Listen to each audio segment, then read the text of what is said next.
आज की इस वीडियो में हम बात करेंगे केजरीवाल सरकार की उस भयानक सच्चाई के बारे में, जिस सच्चाई में कहीं ना कहीं अपनी जेबें भरने के लिए अरविंद केजरीवाल की पंजाब सरकार युवाओं का भविष्य खतरे में डाल रही थी और उन्हें ड्रग का आदी बना रही थी। दोस्तों, ये खुलासा खुद पंजाब के गवर्नर बनवारी लाल पुरोहित जी ने किया है। क्या कुछ है मामला, किस तरह पंजाब सरकार युवाओं का भविष्य खतरे में डाल रही है, किस तरह उन्हें ड्रग का आदी बना रही है और कैसे पंजाब के गवर्नर ने पंजाब सरकार यानी कि भगवंत मान को राष्ट्रपति शासन लगाने की धमकी दे डाली है। इन तमाम सवालों के जवाब जानने हैं तो इस वीडियो को अंत तक जरूर देखिएगा और देश के लिहाज से, युवाओं के लिहाज से और युवाओं से ही देश का भविष्य है, इस लिहाज से ये वीडियो बहुत ज्यादा इंपॉर्टेंट है। दोस्तों ये वीडियो आपको जरूर देखनी चाहिए। दोस्तों, हम जानते हैं कि पंजाब एक सेंसिटिव स्टेट है जिसमें लगातार हम देख सकते हैं कि ये एक बॉर्डर स्टेट है। इसके अलावा खालिस्तानी मूवमेंट यहाँ पर होते रहते हैं। इसके अलावा भी दोस्तों एक बड़ा रैकेट ड्रग माफियाओं का यहाँ पर चल रहा है, जिसके तहत ड्रग पूरे पंजाब में सप्लाई होती है। खैर, यहाँ से पूरे देश में सप्लाई होती है, लेकिन पंजाब के जो युवा हैं उनका भविष्य भी खतरे में पड़ रहा है, क्योंकि यहाँ पर भारी संख्या में जो युवा हैं वो ड्रग के आदी हो चुके हैं, जिसको लेकर जो यहाँ के गवर्नर है बनवारी लाल पुरोहित जी, उन्होंने चिंता जताई और सीएम भगवंत मान को कई बार पत्र लिखा, चिट्ठी लिखी, जिसका एक भी रिप्लाई यानी कि देखिए काम चोरी हो या फिर कहें लापरवाही, इसका सबसे बड़ा उदाहरण मान को देखा जा सकता है, जिसके एक भी चिट्ठी का उदाहरण गवर्नर को जो है रिप्लाई गवर्नर को वापस नहीं मिला, जिसके बाद गवर्नर के सब्र का बांध टूट गया और उन्होंने सीधे सीधे ये कह डाला कि या तो मेरे सवालों का जवाब दो, अपना लॉ एंड ऑर्डर ठीक करो, इन माफियाओं पर कार्यवाही करो सख्त, उसके बाद नहीं तो मैं राष्ट्रपति शासन यहाँ पर लगा दूंगा। दोस्तों, हमने देखा है कि यहाँ पर जो लॉ एंड ऑर्डर है वो कैसा है। हमने अमृतपाल के समय पर देखा था कि किस तरह अमृतपाल के जो समर्थक थे अपने जो खालिस्तानी समर्थक था उसको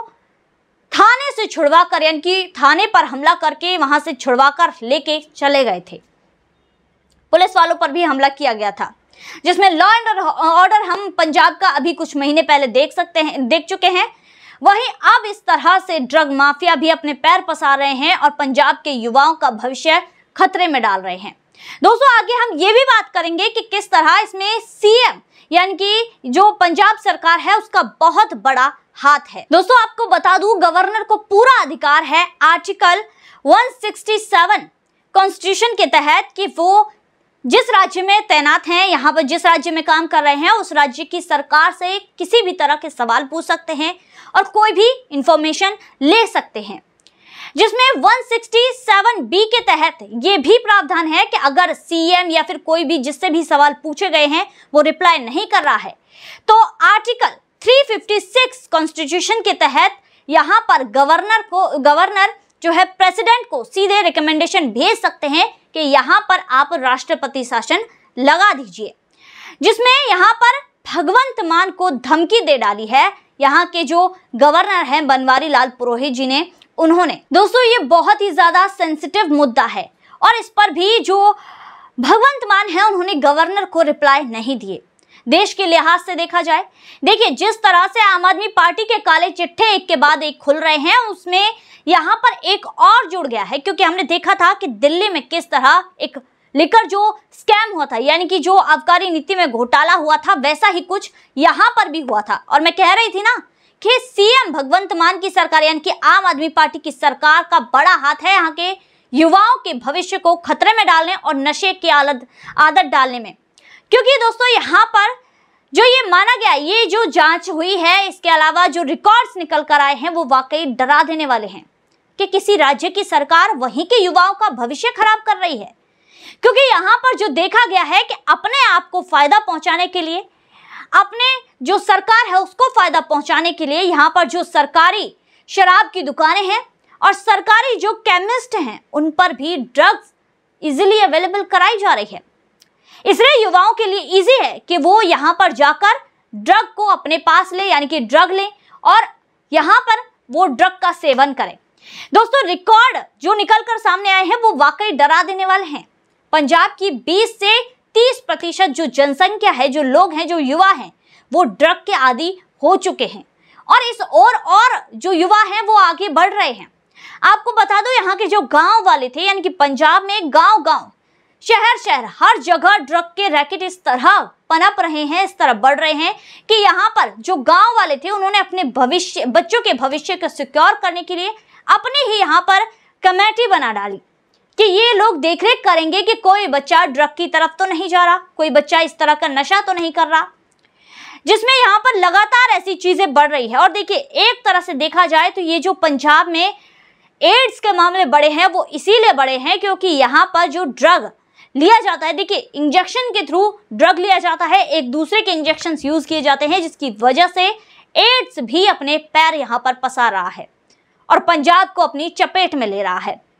और दोस्तों, जब पंजाब दूर नहीं है तो यहाँ पर जो है बाकी राज्य क्यों दूर रह जाएंगे? आपको सुनकर आश्चर्य होगा दोस्तों कि जो एनसीपी और चंडीगढ़ पुलिस है, उन्होंने लुधियाना में 66 ऐसी जगह हैं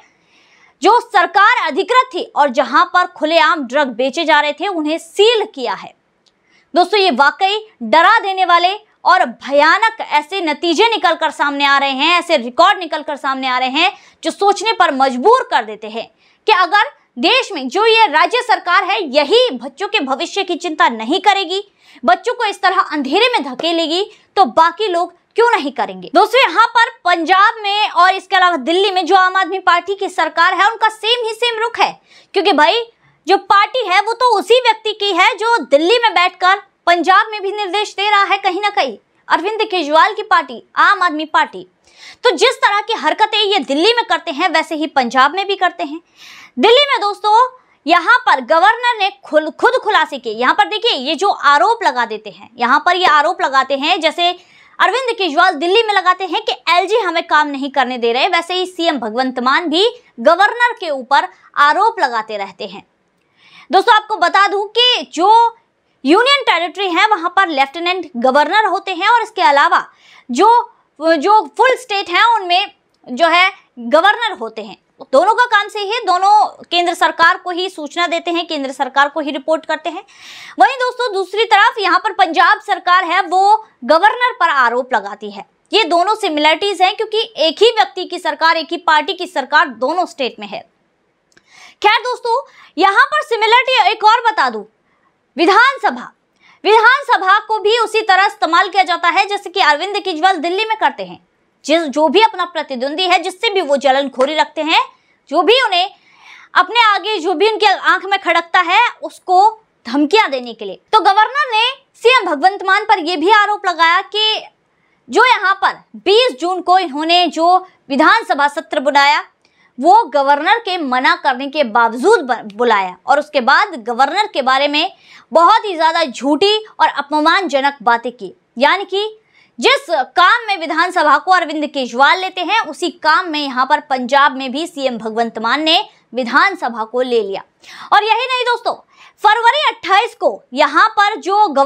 पंजाब गवर्नमेंट है, उन्होंने गवर्नर के खिलाफ कोर्ट में पिटीशन तक दाखिल कर दी कि ये हमें काम नहीं करने दे रहे हैं। भाई, तुम अपने कामों को पूरा कर लो, लेकिन जब जो यहाँ पर राज्य के हित की बात आती है तब तुम्हारे जो बीच में अड़चने पैदा होती हैं, तब तुम ये आरोप दूसरों पर थोप देते हो कि ये हमें काम नहीं करने दे रहे। ये वही पैतरा है जो दिल्ली में चलता है और वही पैतरा अब पंजाब में भी अपनाया जा रहा है। लेकिन दोस्तों, ये जो भगवंत मान, ये अरविंद केजरीवाल की सरकार का वो काला चेहरा है जिसके तहत अरविंद केजरीवाल अपनी जेबें भरने के लिए, भगवंत मान अपनी जेबें भरने के लिए यहाँ पर बच्चों का, देश का, युवाओं का, और युवाओं के लिहाज से देखा जाए तो पूरे देश का भविष्य खतरे में डाल रहे हैं और उन्हें नशे का आदी बना रहे हैं। लेकिन दोस्तों, ये जो भगवंत मान, ये अरविंद केजरीवाल की सरकार का वो काला चेहरा है जिसके तहत अरविंद केजरीवाल अपनी जेबें भरने के लिए, भगवंत मान अपनी जेबें भरने के लिए यहाँ पर बच्चों का, देश का, युवाओं का, और युवाओं के लिहाज से देखा जाए तो पूरे देश का भविष्य खतरे में डाल रहे हैं और उन्हें नशे का आदी बना रहे हैं। दोस्तों, यहाँ पर अगर रोकथाम नहीं हुई तो ये परिणाम बहुत ही ज्यादा भयानक हो सकते हैं, क्योंकि देखिए, जो ड्रग है, ब्लैक मनी है और इसके अलावा आतंकवाद है, ये कहीं ना कहीं तीनों कनेक्टेड होते हैं। यहाँ पर तीनों का कनेक्शन बहुत ही ज्यादा स्ट्रांग होता है। एक अगर ज्यादा पैर पसारता है तो दूसरे के पैर अपने आप पसर जाते हैं। तो वही चीज है, पाकिस्तान ने हमारे देश में जो पंजाब बॉर्डर स्टेट लगता है, यहाँ की स्थिति को पहचाना कि सिखों को यहाँ पर बहकाया जाए, यहाँ पर पंजाब को खोखला किया जाए, जिसके बाद पंजाब को अलग किया जा सकता है, जिसके तहत अब पाकिस्तान ने ये पूरी चाल रची। हमने देखा था कि देश में जो भी आतंकवादी निकले हैं उन्होंने कहीं ना कहीं लिंक दिए हैं। हाल ही में हमने देखा था उत्तर प्रदेश में एक अतीक अहमद नाम का जो व्यक्ति था, आतंकवादी जिसे कहा जाए तो वो गलत नहीं होगा, क्योंकि उसके आतंकवादी गतिविधियों में भी उसके जो है यहाँ थे वो गैंगस्टर था, बड़ा गैंगस्टर था, जिसकी हत्या के बाद वहां पर जब उसे गिरफ्तार किया गया तो उसके जो कनेक्शन निकल कर आए वो पाकिस्तान तक से आए, कि उसके पास जो हथियार आते थे वो पाकिस्तान के जो पंजाब बॉर्डर है वहां से ड्रोन के माध्यम से आते थे और गिराए जाते थे। और उसी समय पर ड्रग की भी जो है रिपोल खुली थी कि पाकिस्तान जो ड्रग है वो भी पंजाब में सप्लाई कर रहा है ड्रोन के माध्यम से, जहां पर जो ये गैंगस्टर्स के आतंकवादियों के नुमाइंदे होते हैं वहां पर जाकर उस ड्रग को, हथियार को कलेक्ट कर लेते हैं और हमारे देश को खोखला करने का काम करते हैं। यानी कि जिस तरह से ये जो पूरा ड्रग रैकेट चल रहा है उसमें पाकिस्तान कनेक्शन भी है, और उसमें अब भगवंत मान की जो सरकार है उसका ये काला चेहरा खुद जो गवर्नर है पंजाब के, उन्होंने खोल कर रख दिया है। दोस्तों, अब सवाल ये है कि क्या यहाँ पर राष्ट्रपति शासन लगेगा? देखिए दोस्तों, अगर हालात ऐसे ही रहे और गवर्नर ने अगर रिकमेंडेशन यहाँ पर राष्ट्रपति, माननीय राष्ट्रपति द्रौपदी मुर्मू जी को कर दी, तो उसके बाद यहाँ पर अगर उन्होंने इस पर एग्री कर दिया तो उसके बाद उसको आने से कोई नहीं रोक सकता, क्योंकि जो दोनों हाउसेस हैं वहां से तो ये पास हो ही जाएगा। क्योंकि हमने ये जो उदाहरण है, इसका उदाहरण हमने जो दिल्ली अध्यादेश आया उसके तहत देख ही लिया है कि एनडीए के पास कितनी पावर है। अरविंद केजरीवाल और ये जो गठबंधन बना INDI, ये इसने पूरा एड़ी से चोटी तक का जोर लगा लिया कि दिल्ली अध्यादेश को कैसे भी रुकवा दिया जाए, लेकिन एनडीए के पास इतनी पावर है कि उन्होंने इस अध्यादेश को पास करा ही दिया, जिसके बाद ये सारे विपक्षी दल सदमे में चले गए। और वही चीज अब भी हो सकती है अगर राष्ट्रपति जी यहाँ पर रिकमेंडेशन मान लेती हैं और ये निर्धारित कर देती हैं कि इसको यहाँ पर राष्ट्रपति शासन लगाने के लिए अब यहाँ पर पार्लियामेंट में ये जो अध्यादेश है ये लाया जाएगा, इसके तहत इस बात को रखा जाएगा, तो इसको पास होने से कोई नहीं रोक सकता और पंजाब में यहाँ पर राष्ट्रपति शासन लगेगा। ऐसा पहली बार नहीं है कि देश में राष्ट्रपति शासन पहली बार लगेगा, पंजाब में ही 8 बार राष्ट्रपति शासन लग चुका है। सबसे पहले तो 1950 में ही लग गया था और सबसे ज्यादा राष्ट्रपति शासन लगने का जो रिकॉर्ड भी है वो भी पंजाब के नाम है। दरअसल पंजाब में जो भी राष्ट्रपति शासन लगते हैं 6-6 महीने के एक्सटेंशन के साथ, वो अधिकतम 3 साल तक लगाए जा सकते हैं, लेकिन यहाँ पर पंजाब में 5 साल तक राष्ट्रपति शासन रहा था, जिसमें 1987 से 1992 तक ये राष्ट्रपति शासन रहा था। तो यहाँ पर कोई बड़ी बात नहीं है कि राष्ट्रपति शासन लग जाए, जिसके बाद अब यहाँ पर अरविंद केजरीवाल तो दांतों तले जो है नाखून चबाने शुरू कर दिए हैं और अब सीएम भगवंत मान अगर अपनी कामचोरी नहीं छोड़ेंगे, अगर ये लापरवाही नहीं छोड़ेंगे अपने राज्य को लेकर, तो इसमें कोई भी शक नहीं है कि राष्ट्रपति शासन लगाया जा सकता है, क्योंकि ये बॉर्डर स्टेट है पंजाब और देश का एक अभिन्न हिस्सा है और बहुत ही ज्यादा सेंसिटिव हिस्सा है, जिसमें ये सख्त एक्शन होना, राष्ट्रपति शासन लगना बहुत ज्यादा जरूरी है। तो दोस्तों, आज की वीडियो में बस इतना ही, फिर मुलाकात होगी ऐसी वीडियो के साथ, तब तक के लिए देखते रहिए थिंक टैंक।